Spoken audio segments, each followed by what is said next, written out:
এজন্য রব্বুল আলামিন বলেন ওয়াসারিউ ইলা মাগফিরাতিম মির রাব্বিকুম ওয়া জান্নাতিন আরদুহাস সামাওয়াতু ওয়াল আরদ উইদ্দাত লিল মুত্তাকিন। জোরে বলেন আল্লাহু আকবার।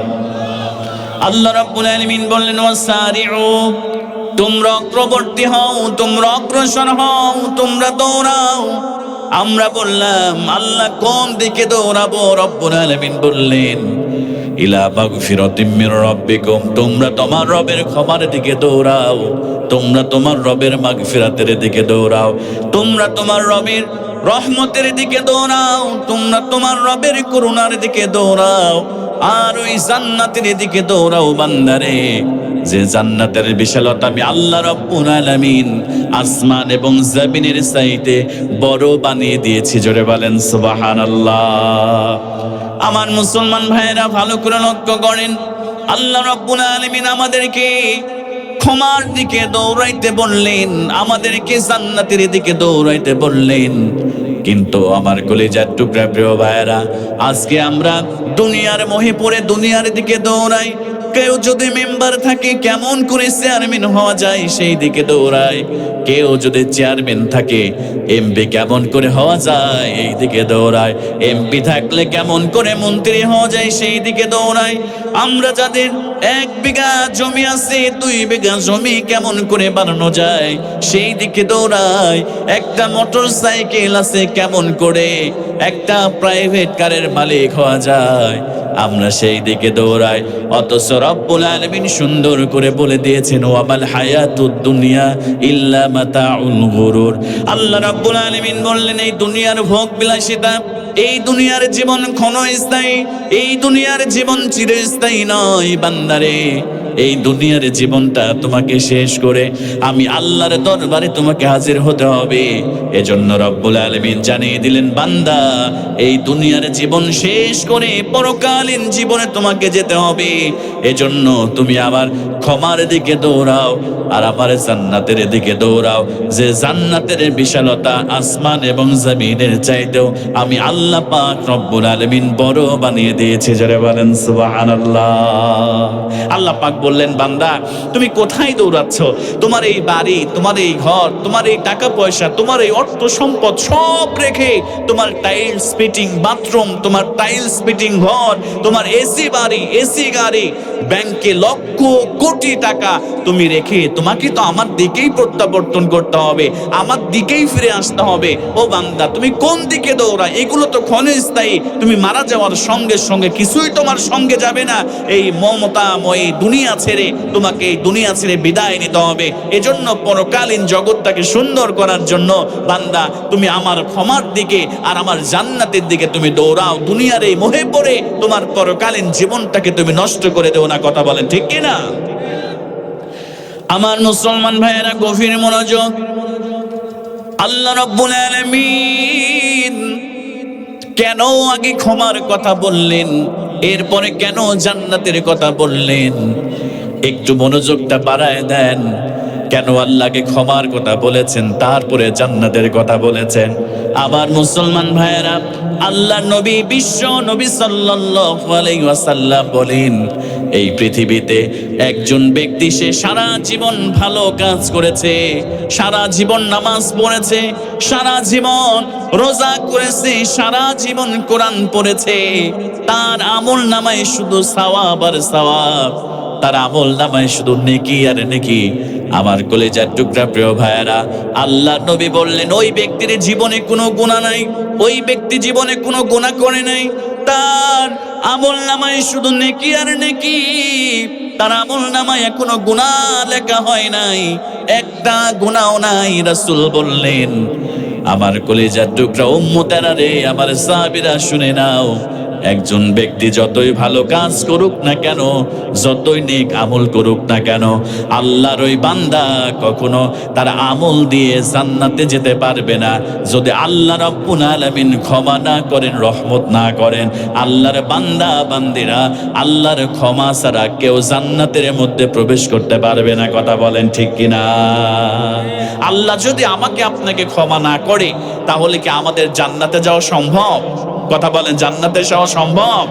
একজনকে হাত তুলে বলতে পারবেন যে হুজুর, আমি অনেক সওয়াবের কাজ করেছি, নামাজ ছেড়ে দেই নাই, তাহাজ্জুদ ছেড়ে দেই নাই, কোরআন ছেড়ে দেই নাই, রোজা ছেড়ে দেই নাই, হজ ছেড়ে দেই নাই, যাকাত ছেড়ে দেই নাই, হুজুর আমি আমার আমল দিয়ে জান্নাতে যাব, এমন কারোর দুঃসাহস কি আছে প্রিয় ভাইরা?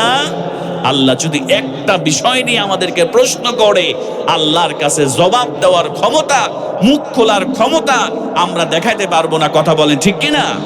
এজন্য যত আমলই করি না কেন, আল্লাহর রহমত, আল্লাহর ক্ষমা, আল্লাহর দয়া, আল্লাহর ভালোবাসা ছাড়া এই পৃথিবীতে কোনো বান্দা বান্দিরা আল্লাহর জান্নাত পাবে না। কথা বলেন ঠিক কিনা?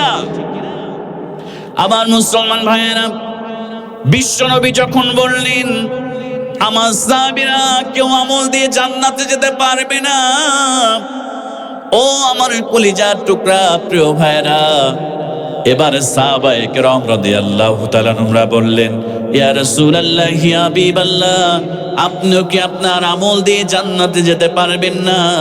ও আমার প্রিয় ভাইরা, যখন এই হাদিসটা আমি পড়েছিলাম, আমার অন্তরের মধ্যে প্রকম্পিত হতে শুরু করেছিল, আমার চোখের কোণায় জল চলে এসেছিল।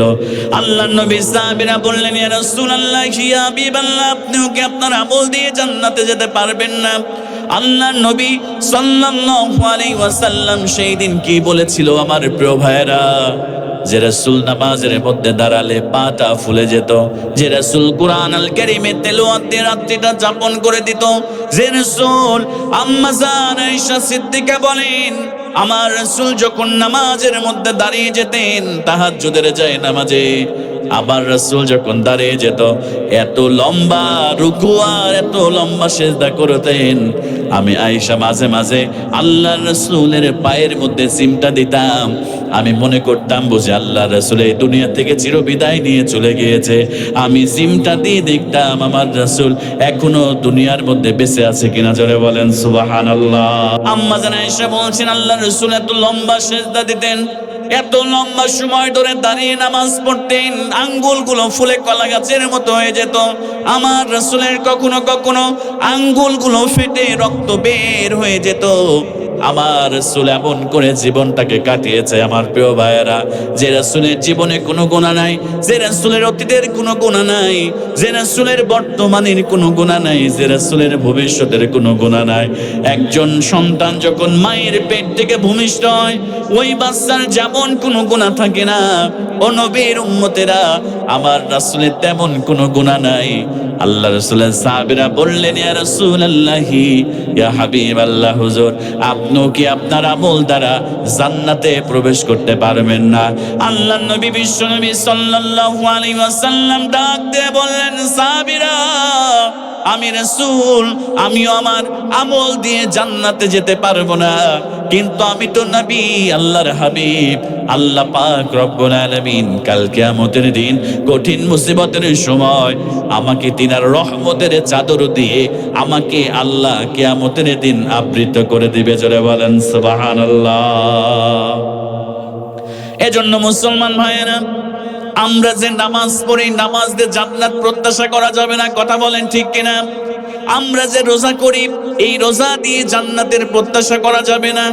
আমরা যে যাকাত দিই, আমরা যে হজ করেছি, নেক আমল করি, এই আমল দিয়ে জান্নাতে প্রবেশ করা যাবে না। এজন্য মুফাসসিরিনে কেরামগণ বলেন, আগে আল্লাহর ক্ষমা প্রয়োজন, তারপরে আল্লাহর জান্নাতের জন্য আল্লাহ পাক রব্বুল আলামিন বাছাই করবে। আল্লাহর কোনো বান্দা বান্দি যদি ক্ষমা না পায়, ওই ব্যক্তি কখনো আল্লাহ পাক রব্বুল আলামিন যদি তাকে মাফ না করে, ওই ব্যক্তি তার আমল দিয়ে কখনোই আল্লাহর জান্নাতের মধ্যে প্রবেশ করতে পারবে না। জোরে বলেন সুবহানাল্লাহ। এজন্য মুফাসসিরিনে কিরাম বলেন আল্লাহ পাক এজন্য ইলা মাগফিরাতিম মির রাব্বিকুম ওয়া জান্নাতিন আরদুহাস সামাওয়াতু ওয়াল আরদ, এজন্য রব্বুল আলামিন এখানে আগে ক্ষমার কথা বলেছেন, এরপরে আল্লাহ রাব্বুল আলামিন ক্ষমার পরে জান্নাতকে উল্লেখ করেছে। জোরে বলেন সুবহানাল্লাহ। আমার মুসলমান ভাইয়েরা, একটু মনোযোগটা বাড়ায় দেন। একটি ছোট্ট ঘটনা আপনাদের সঙ্গে শেয়ার করব, কেমন করে আল্লাহর ক্ষমা ছাড়া জান্নাতে যাওয়া যাবে না। আল্লাহর নবীজি সাল্লাল্লাহু আলাইহি ওয়াসাল্লাম, বুখারীর বর্ণনা, বিশ্বনবী সাল্লাল্লাহু আলাইহি ওয়াসাল্লাম বলেন, বনি ইসরায়েলের একজন ব্যক্তি ছিল। ওই ব্যক্তিটা 1 মাস নয়, 2 মাস নয়, 1 বছর নয়, 2 বছর নয়, 100 বছর নয়, 200 বছর নয়, আল্লাহর ওই বান্দা 500 বছর আল্লাহর ইবাদত করেছে, নামাজ পড়েছে, রোজা করেছে, জিহাদ করেছে। 1 বছর নয়, 2 বছর নয়, আল্লাহ পাক রব্বুল আলামিনের ওই বান্দাটা 500 বছর ইবাদত করেছে। জোরে বলেন সুবহানাল্লাহ। কত বছর ইবাদত করেছে? জোরে বলেন কত বছর? আমরা এখানে যারা বসেছি, আমরা কি কেউ 500 বছর বাঁচবো? প্রিয় ভাইয়েরা, 500 বছর বাঁচবো না, কিন্তু আল্লাহ তাদের হায়াতকে আল্লাহ অনেক লম্বা করে দিয়েছিল। আল্লাহ রাসূল বললেন, ওই বনি ইসরায়েলের ব্যক্তি 500 বছর আল্লাহর ইবাদত করেছে, কোনোদিন আল্লাহর নাফরমানি করে নাই। আল্লাহ পাকের এই বান্দা, তিনি পাহাড়ে চলে গিয়ে পাহাড়ের পাদদেশে আল্লাহ তার জন্য একটা আনার বৃক্ষের গাছ আল্লাহ পাক দিয়েছিলেন। সেখানে আনার বৃক্ষ থেকে সেই ফলগুলো ভক্ষণ করত, আর পাশেই একটা সুমিষ্ট পানির ঝর্ণা আল্লাহ পাক প্রবাহিত করে দিয়েছিল। সেখান থেকে তিনি পানি পান করে আল্লাহর ইবাদত করত, আল্লাহর কদমে সেজদা দিয়ে আল্লাহর কাছে দোয়া করত, রব আমি তোমার ইবাদত করছি তোমাকে রাজি খুশি করার জন্য, তুমি আমার সেজদারত অবস্থায় তুমি আল্লাহ আমার মৃত্যু দিও। জোরে বলেন সুবহানাল্লাহ। বিশ্বনবী সাল্লাল্লাহু আলাইহি ওয়াসাল্লাম বললেন, বনি ইসরায়েলের ব্যক্তিটা আল্লাহর কদমে সেজদা দিয়ে বলতেন, রব তুমি আমার এই সেজদারত অবস্থায় মৃত্যু দিও। আল্লাহ পাক রব্বুল আলামিন তার দোয়াকে কবুল করলেন। আল্লাহ পাক তার সেজদারত অবস্থায় তার মৃত্যুটা দিয়ে দিলেন। আল্লাহর নবী বিশ্বনবী সাল্লাল্লাহু আলাইহি ওয়াসাল্লাম বললেন, এই ব্যক্তির সঙ্গে আল্লাহ কিয়ামতের দিন কেমন আচরণ করবেন আমার প্রিয় ভাইরা। আল্লাহ নবীজি বললেন, কিয়ামতের দিন রব্বুল আলামিন এই ব্যক্তিকে ডাক দিয়ে বলবে, আমার গোলাম, আমার বান্দা, উদখুলুল জান্নাহ বিরহমা, আমার জান্নাতে প্রবেশ করো আমার রহমতে, আমার দয়ায়, আমার ভালোবাসায়, আমার মায়ায় তুমি আমার জান্নাতের মধ্যে প্রবেশ করো। জোরে বলেন সুবহানাল্লাহ। আল্লাহ পাক বলবে, উদখুলুল জান্নাহ, আমার জান্নাতে প্রবেশ করো বিরহমা, আমার রহমতে, আমার দয়া, আমার ভালোবাসায় তুমি আমার জান্নাতে প্রবেশ করো। সুবহানাল্লাহ বলবেন না? এবার বনি ইসরায়েল ব্যক্তি বলবে, রব আমি তোমার রহমতে জান্নাতে যেতে চাই না, আমি তোমার ক্ষমায় জান্নাতে যেতে চাই না, আমি তোমার মাগফিরাতে জান্নাতে যেতে চাই না। কারণ তো দুনিয়াতে আমি ইবাদত কম করি নাই, 100 বছর নয়, 200 বছর নয়, 300 বছর নয়, রব্বুল আলামিন আমি 500 বছর তোমার ইবাদত করেছি, নামাজ পড়েছি, রোজা করেছি, জিহাদ করেছি, তাহাজ্জুদ পড়েছি। রব্বুল আলামিন আমি আমার ইবাদত দিয়ে জান্নাতে যেতে চাই, তোমার ক্ষমা, তোমার ভালোবাসা, তোমার দয়ায় জান্নাতে যেতে চাই না, আমি আমার ইবাদতের মাধ্যমে আমি তোমার জান্নাতে যেতে চাই। জোরে বলেন আল্লাহু আকবার। এবার বিশ্বনবী সাল্লাল্লাহু আলাইহি ওয়াসাল্লাম বলবেন, আল্লাহর নবীজি বললেন, এবার আল্লাহ পাক রব্বুল আলামিন ফেরেশতাদেরকে অর্ডার করলেন, ফেরেশতারা আমার এই বান্দা তার ইবাদত দিয়ে জান্নাতে যেতে চায়, তার জন্য মিজানের পাল্লা নিয়ে আসো। এবার তার জন্য মিজানের পাল্লা নিয়ে আসা হবে।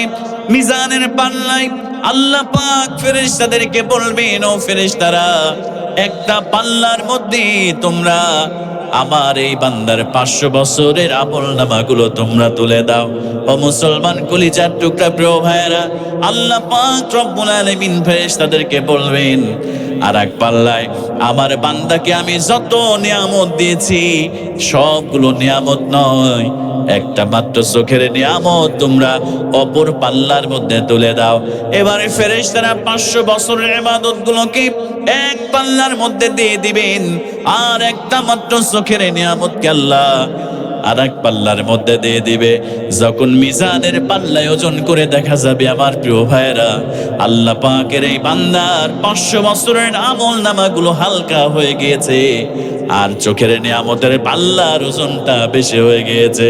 আল্লাহ পাক রব্বুল আলামিন এবার ডাক দিয়ে বলবে, বান্দা প্রথমেই তো বলেছিলাম আমার রহমত, আমার দয়া, আমার ক্ষমায় জান্নাতের মধ্যে প্রবেশ করো, তুমি তো যাও নাই। এবার তোমার মিজানের পাল্লার দিকে তুমি নজর করো, তুমি তোমার পাল্লার দিকে খেয়াল করো। একটা মাত্র চোখের নিয়ামতের কাছে তোমার 500 বছরের ইবাদত, 500 বছরের আমলগুলো বরবাদ হয়ে গিয়েছে। যাও রে বান্দা যাও, আমার জাহান্নামের মধ্যে তুমি নিক্ষিপ্ত হয়ে যাও। জোরে বলেন নাউজুবিল্লাহ। এবার আল্লাহর ওই বান্দা আল্লাহর কদমে সিজদায় লুটিয়ে পড়বে, চোখের পানি ছেড়ে দিয়ে, রব্বুল আলামিন আমি ভুল করে ফেলেছি, আয় আল্লাহ তাআলা তোমার রহমত ছাড়া, তোমার দয়া ছাড়া জান্নাতে যাওয়া যাবে না। আল্লাহ গো আমি ভুল করে ফেলেছি, আমারে মাফ করে দাও। আমার জীবনে যত আমল করেছি, আমল দ্বারা জান্নাতে যেতে চাই না, আমি তোমার রহমত আর দয়ায় আমি তোমার জান্নাতের মধ্যে প্রবেশ করতে চাই। আল্লাহ পাক রব্বুল আলামিন ডাক দিয়ে বলবে, আমার বান্দা এবার তুমি ঠিক মতো এসেছো, কিন্তু তোমারে আমি 3টা প্রশ্ন করব, এই 3টা প্রশ্নের জবাব তুমি দিবে। এই 3টা প্রশ্নের জবাব দেওয়ার সঙ্গে সঙ্গে আমি আল্লাহ তোমাকে মাফ করে দিয়া আমি তোমাকে জান্নাত দিয়ে দেব। জোরে বলেন সুবহানাল্লাহ। আল্লাহ রাব্বুল আলামিন ডাক দিয়ে বলবে, 1 নম্বরের প্রশ্ন হলো তোমার খালিক কে, তোমাকে সৃষ্টি করেছে কে? এবার ওই বান্দা বলবে, রব্বুল আলামিন তুমি আমার খালিক, তুমি আমার সৃষ্টিকর্তা, তুমি আমার স্রষ্টা, তুমি ছাড়া আমার আর কোনো রব নাই, আমার কোনো আল্লাহ নাই। আল্লাহ 2 নম্বর বলবে, এই যে তোমার জন্য সুমিষ্ট পানি আর তোমার জন্য আনার ফলের বৃক্ষের ব্যবস্থা কে করে দিয়েছিল? আল্লাহর বান্দা বলবে, আল্লাহ তুমি করে দিয়েছিলা। আর 3 নম্বর রব্বুল আলামিন জিজ্ঞেস করবে, বান্দারে তুমি কি তোমার আমল দিয়ে নাকি আমার রহমত আর দয়ার মাধ্যমে তুমি জান্নাতে প্রবেশ করছো? এবার ওই বান্দা বলবে, আল্লাহ তাআলা আমি আমার আমল নয়, বরং আপনার রহমত আর দয়ায় আমি আপনার জান্নাতে প্রবেশ করছি। এবার আল্লাহ রব্বুল আলামিন এবার ওই বান্দাকে মাফ করে দিয়া এবার আল্লাহ পাক রব্বুল আলামিন তাকে জান্নাতের মধ্যে আল্লাহ পাক প্রবেশ করায় দিবে। জোরে বলেন সুবহানাল্লাহ।